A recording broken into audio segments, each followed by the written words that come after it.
This morning, I lost one of my best friends, Zina. You know, Minister Beltaji, Akel Beltaji, Jürgen. He passed away this morning from Corona. He was the Minister of Tourism of Jordan before I came, and I took it over from him. He's a wonderful person. So we lost very good ones, very loved ones. Beautiful night, I have a wonderful feeling, everything's going all right.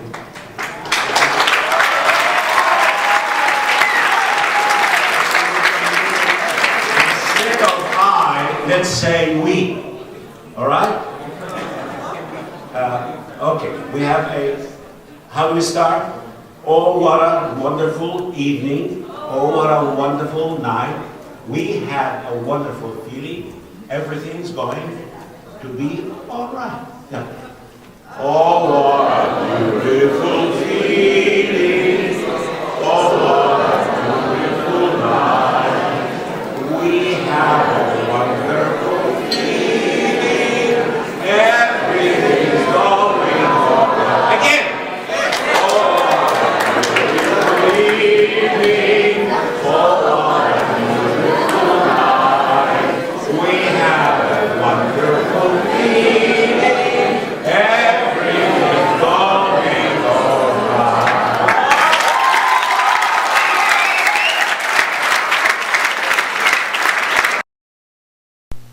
Hello, this is Sandy Duvetter, and welcome to Travel Talk News. We're going to be joining Akel Beltaji. He is the advisor to the King of Jordan for tourism and foreign investment promotion.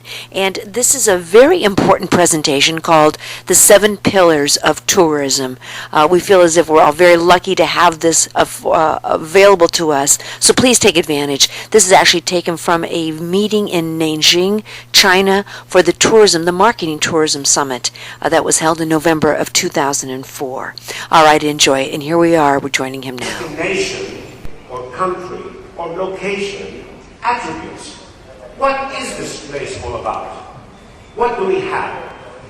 I think it was in Vancouver when I heard someone refer to it as the physical capital, as the value, the presence of this particular location. In my country, I look at Jordan as an open-air museum. I follow the steps of Jesus. I stumble over the steps of Moses. I run into relics of Muhammad. I go into the Greco-Roman period. I am around the Nabateans. I'm in the desert with the Bedouins. So it's just a vast thing. So the attributes of the place. Now, my second pillar is the features of the market. You know, in Marketing 101, the basic was define your product, identify your market, and go into what is called segmentation. And I remember in those days we were told if you wanted to advertise for the Holy Land, you do not advertise in Playboy. So, well, sometimes you do, but you get more attraction. I think Keith would want to do that. However, the features of the market are very important. Now, when I talk about this biblical land, when I talk about this biblical roadmap, you know, in the Middle East we have the peace roadmap, we have the biblical roadmap. Now, what does this reflect to? Who is seeing it?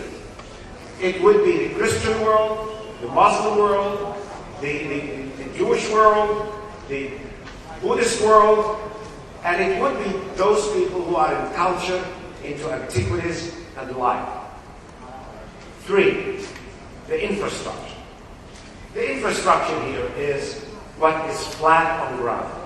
The basics, the roads, the railroads, the ports, electricity, communication. I think it was Arnie who was telling me that on the train between Beijing and here, he lost contact on his internet. Now that's very important, simply because the communication somehow failed. Now that is very important. The infrastructure. Pillar 4 is the superstructure, is what is on top. It is the terminal building. It is the hotel. It is the resort. It is the restaurant. It's all of these things. The convention hall. Now these have to be the prerequisites of a destination. Number 5, legislation. You know, people take it lightly. They say, well, you know, let's pack and just go. You have to talk about visas. You've got to talk about what if you run into trouble. Do you have a consulate? Do you have an embassy? Do you have a contact? How about your insurance? Is it respected? What if you're taken ill? Are you rescued? Are you looked after? All of these things. Now, even in the legislation, we can go to what General Hussein was talking about earlier in the extension of the visa card and his appeal to the tourism authorities here to accept, to extend the retailers' acceptance of the cause. So that is part of the legislation. It's very important. Number 6, accessibility. Now, look at the Seychelles. Most beautiful. It's a paradise. Now, what if we build everything? What if we attract everybody? What if we put all the legislation in the world? What if we do it all and we just cannot access to Seychelles? What if British Airways or Emirates or Seychelles Airlines did not fly regular and charter flights? Now, that destination is dead. Accessibility by land, by sea, by air. And it is not just a one frequency, because in the airline terms, a one frequency is no frequency. It is frequency.